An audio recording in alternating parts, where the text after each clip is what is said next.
On accueille maintenant Madame Marie-Claire Warden qui fait des choses absolument étonnantes avec une technique qui vous est propre finalement. Oui, c'est moi qui ai inventé la technique il y a 14 ans. Vous faites des cartes de Noël. J'aimerais, avant que vous nous en fassiez une directement, que vous nous en montriez une finie, par exemple. Ça naît. Vous voyez ici la surface là, qui est très... c'est tout fait à la main, c'est tout fait avec de la cire. Et comme vous voyez ici, c'était...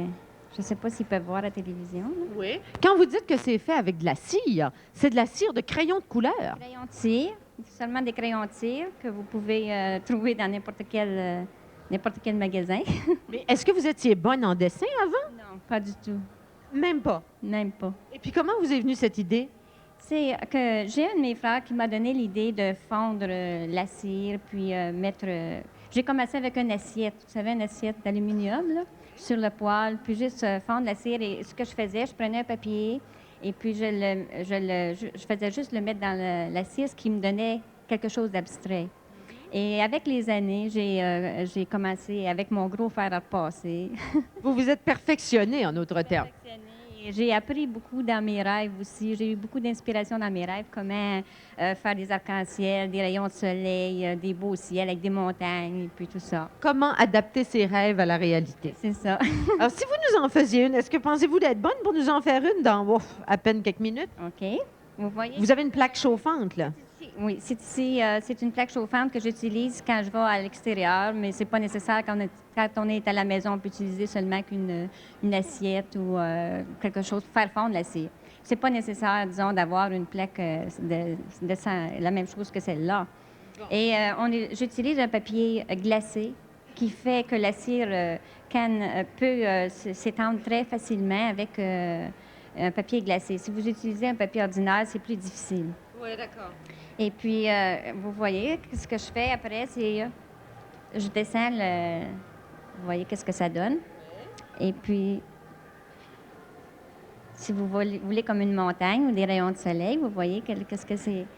Ah bon, vous trouvez votre inspiration dans le jeu des couleurs que la cire va donner sur votre papier. Vous partez pas avec une idée faite à l'avance. Non. Vous voyez ici, qu'est-ce que ça donne. Et si je veux des petites plantes comme ça, juste à faire des... Et vous voyez, déjà, vous avez Déjà un paysage. Déjà un paysage. Et c'est là que le fer vient en jeu. Qu'est-ce que je fais? J'utilise le fer, puis je fais des petits dessins comme des arbres ou quelque chose semblable, vous voyez. Oui. Et ça vous donne déjà un commencement de paysage. Mais c'est fait en presque 3 minutes. Ah, c'est fait très, très vite. Vous voyez, ces petits... Oui, mais vous avez la main, vous aussi. Là. Moi, je ne vois pas que si je me lançais dans une expérience comme celle-là, je m'en sortirais dans 5 minutes.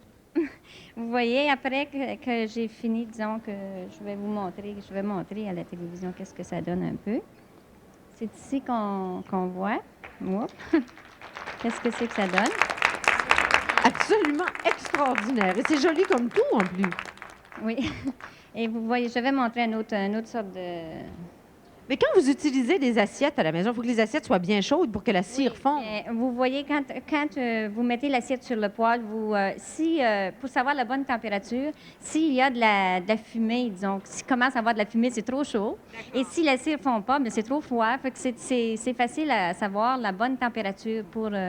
J'aimerais bien être de vos amis pour recevoir une de vos cartes à Noël cette année. Je peux vous en envoyer une. Madame Warden, merci infiniment d'être venue nous voir. Vous faites des choses admirables avec à peu près rien.